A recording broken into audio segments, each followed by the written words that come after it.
На улице 25 градусов, вода 23 градуса с утра.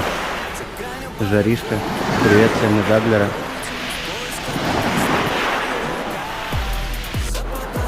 Посмотрите на эту кристально чистую воду.